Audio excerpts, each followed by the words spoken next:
Hi, everyone. Welcome to Project 180 podcast. My name is Kevin McGowan. Today, we've got a cool conversation we're going to have with an old friend of mine, Philippe Blain. Welcome. Thanks, Kevin. I appreciate you taking me along your ride here. I think it'll be a fun little ride that we do. I've known you for like 5-ish, 6 years, something like that. But only really recently started to learn a bit more about your history, I guess your career trajectory, and through leading lots of different kinds of teams and projects. So I really wanted to learn more about your background. But before I start asking you 55 questions, maybe you could just do a bit of an intro for the folks at home who are listening to tell a bit about yourself. Well, I'm born and raised in France a long time ago, and left when I was 17, but I've been all in North America since then, so it's been a life and a half. And so in Canada since 1990, I've jumped around a bunch of places professionally. My career, as it were, started in the elevator industry. And then I moved into cosmetics, and I went into telecom, then I went into nonprofit, then I went into internet, and I'm back onto nonprofit. So I've bounced around quite a bit. Even within those jobs, I've been lucky enough to experience a bunch of different things. So sort of that's my I guess if there was to be a trademark, that would be it. That I just like to keep things interesting. Well, and I think that's something we've had in common, right? Like my career too, I've done not-for-profits, I've done tech startups, I've worked in different kinds of organizations, but you've had that too, and it's really had a lot of breadth of experience, right? But I mean, to borrow a really bad elevator pun, but you've kind of raised your profile. I don't know how to phrase that. Nice. I thought you were going to say it's good to the last drop, but no, that's an old joke. We're not coffee people, but I think you've worked in a lot of different places. You've tried a lot of different things, and you've led so many kinds of projects and teams. So I'm just curious. I mean, I was joking before. It's kind of a generic question, but I'm curious about your definition of what leadership is and what you've learned throughout your varied career. Well, no, since we started talking, I've been reflecting on that quite a bit, and it's an interesting, it's an ever-changing answer, I guess, is really. Yeah, I think that's fair. Yeah, that's sort of the learnings. The leader that I am today is entirely different than the one I was 5 years ago, or even especially at the start of my career. I mean, that's I don't think I was anywhere the leader then. I was not a leader at the time. I was just eager to sponge everything up and trying to understand what was going on.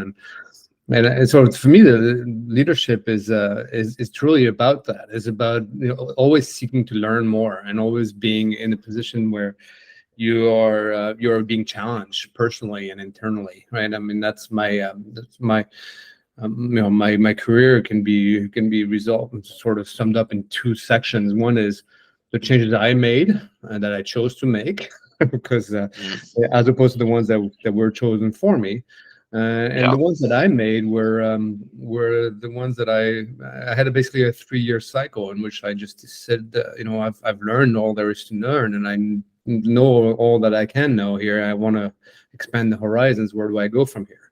And so I've made internal changes. I had a long career at telecom provider who shall not be named. And I had like 5 roles in that environment within 13 years because I personally chose to move on to a different spot and challenge myself to learn more. Now, the ones that I have was not lucky enough to make, the ones that were chosen for me, and I've had a few layoffs in my life.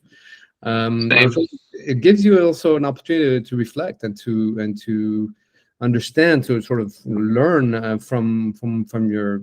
And these were not mistakes, unfortunately. It was it was sort of there was no cause for the layoffs in every one of those cases, but it was more about what do I stand for? What do I believe, and how do I want to market myself? I mean, just working on a resume makes you think about what am I good at? Where are my skills? How do I present myself next time around so that I end up in a place that that I can do the best effort in and the most good in, right? Then that's sort of Yeah. so what led me here, essentially, the current role that I'm in this charity that I work for. Well, and correct me, you're the executive director, right? St. Vincent de Paul Canada. Am Correct. I Yeah. saying that right? I just want to make sure I had the title right. So I mean, that's a lot of responsibility. It's a national charity doing a lot of things. There's thousands. I saw one of your posts actually on LinkedIn today. It was like 11,000 volunteers booking 1 million volunteer hours last year. It's remarkable the scope and the breadth of what goes on there. And it's a fairly new role for you too. So how do you approach as a new leader coming into a very established organization like that with 100, 200 years? I'm not sure how long the organization is, but a long history. How do you learn what you need to do once you start there? Well, like any other role, mind you, you do it with deference and with you take notes of what's been done in the past. You don't. There's no arrogance in coming into an environment like this one, because you will soon be told not to bother, and that's just not my style. I tend to want to ingest and incorporate the good stuff that's been done and build upon it. I mean, and the people that worked here before did an amazing amount of work, and it's everything's always a work in progress. But the opportunity is to bring what I have in the hood to the forefront, to make sure that that the organization benefits from it, and especially so, as you said, in the charity environment, where all these volunteers have high expectations, as they should, and the support that we are to bring them is essential to their work, and their work benefits the communities, and the communities is of all the people that need it the most. So I take it extremely seriously to make sure that this is not these are not decisions that are made lightly, let's put it that way, and that they're made for the right reasons, for the right purpose, and for the long term. Like, is there something, or like specific skills or tools that you use that you kind of learned along the line, right back to the elevators, to cosmetics, to tech, other not-for-profits, that have kind of really informed how you manage just a massive team like that? Well, I mean, learning to talk to people is what I've done throughout my roles, and I've done both sales and marketing roles, and I've done training roles. So I've learned how to address people and take what they say seriously. And I've also learned to know that I know nothing, and I've got nothing but learnings to get from those folks. So in a nutshell, my leadership style is all about being inclusive to all the different brains in the room, because multiple brains is better than one. And my brain, brings some skills, but it's never going to be the totality of it. So the opportunity is for me to learn from others, and others to learn from me, and then as a consensus building group, as an opportunity to make the best decisions. And multiple people a better place to do so. So I've learned in my past lives from past jobs and past bosses, from the best ones. I've probably learned more from the worst ones. The learnings you get from your bad bosses is essential, at least it is for me, because I've learned how I don't want to be treated, and I've learned that I want to treat people like I want to be treated myself. So it's it's the old golden rule of business. Don't treat people like you don't want to be treated. It's sort of the basics of it all. So I think this job essentially is a culmination of all these roles that have taught me so much, and in so many different angles of the business, from finance to marketing to training to communication. The communication piece is one that you and I worked on in our previous roles together at St. John Ambulance, because I had never really done social media before, and now all of a sudden I'm in a position where I manage the whole thing, and it's an exciting and interesting and really challenging effort, right? To of course, properly communicate in the right way to the right people and the right time, right? there's two things I want to follow up with there. One was, I think it was just an absolutely fantastic line, is that you walk into that room and you know nothing, right? Like, and I think that's true of any new job, regardless of your level or the role. I mean, you walk in, you might know the tools, you might know something about the history or how the programs run or whatever. You know some stuff, but you don't have the depth of the corporate knowledge that information they have. So I think that's it's just indicative of a very mature perspective, which I don't hear all the time. Especially, and as you said too, like, comes with experience.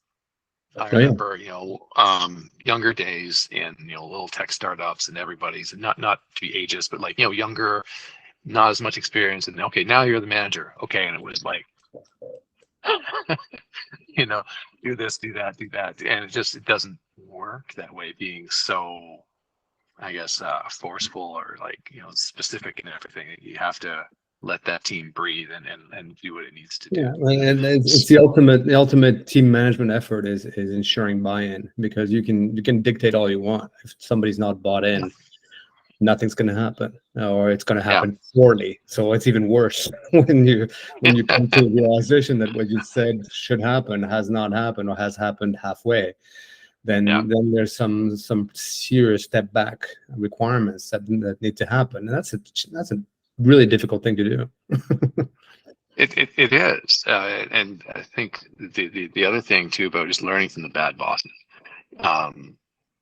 I've had many. I've been that. I'm not to overshare, but I've had my times where I had to learn a lot too.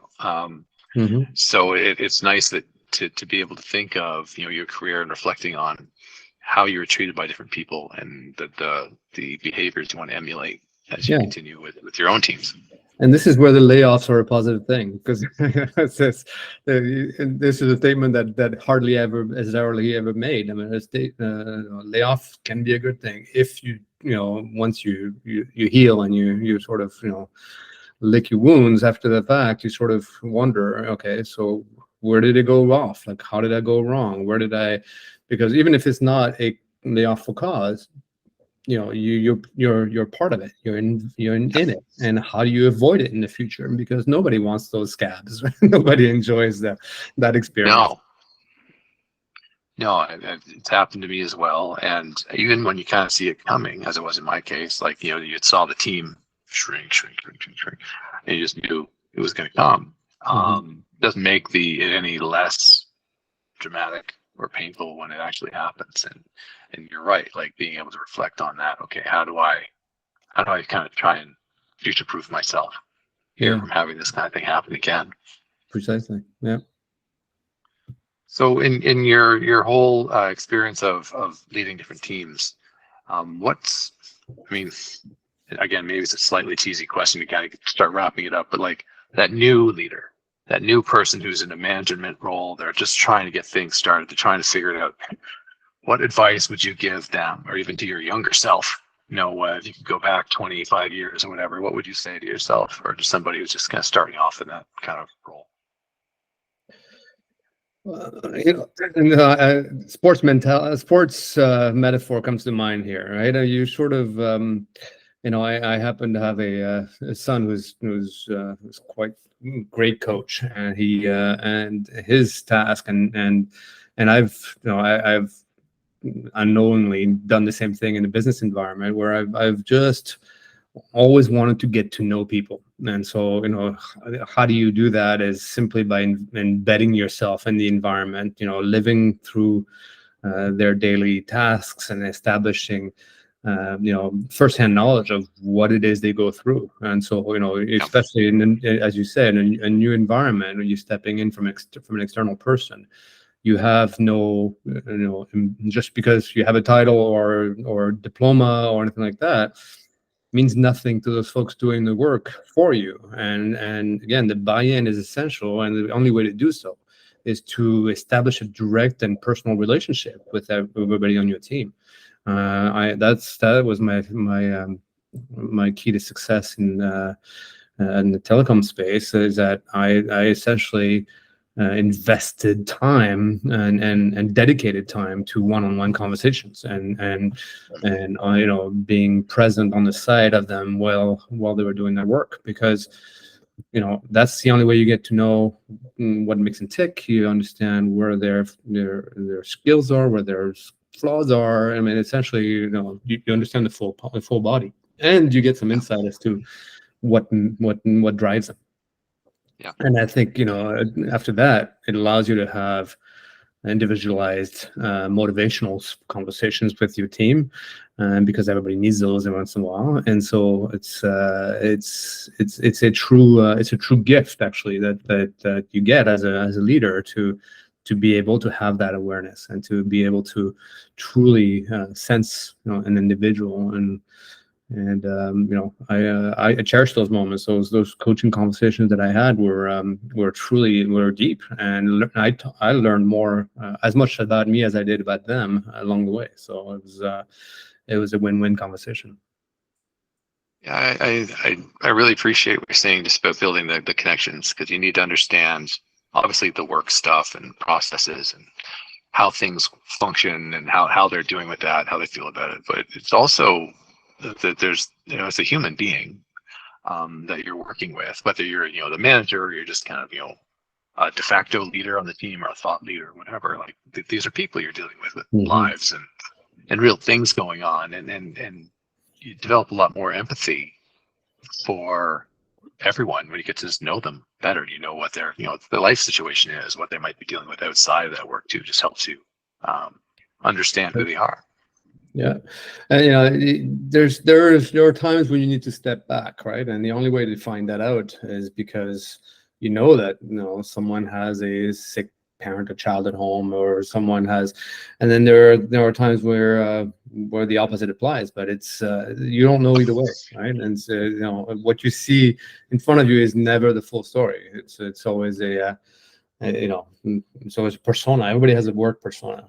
And it's the task, at least my task as a manager, was to go behind that and understand, okay, so who are you really, and how do you and I work together so that we can get both the best out of each other? Because I intend to be a partner in this effort. I intend to be a supporter in your career, and I've been lucky enough to see a lot of people bloom right in front of my eyes, which was the best gift I could ever have as a manager, as a coach. Well, it actually brings to mind a similar story in my for a boss who I actually respected quite a bit until then, because she I was having challenging conversations, let's put it that way, with one particular individual on my team who was not performing where it should be, etc. And as it happens, that year I was moving, and he kindly, kindness of his heart, suggested that he would be happy to help me, and he showed up, and he helped me move, and he was very generous at his time and efforts. And when my boss found that out, she basically looked at me and said, you shouldn't have accepted that proposal. You should have said no.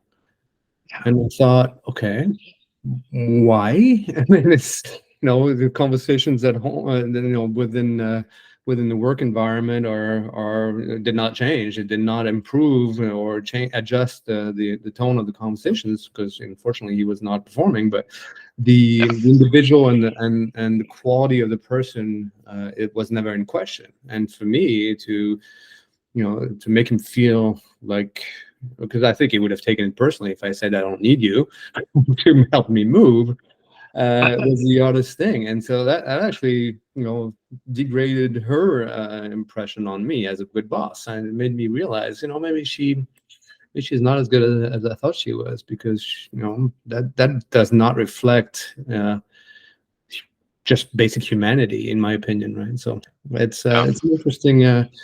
When hierarchy in corporate world is a challenging thing, there's no doubt about that, and it has its place. But I think the human beings you work with always remain human beings, and you wanna take that first. I think that's always a good exercise to have.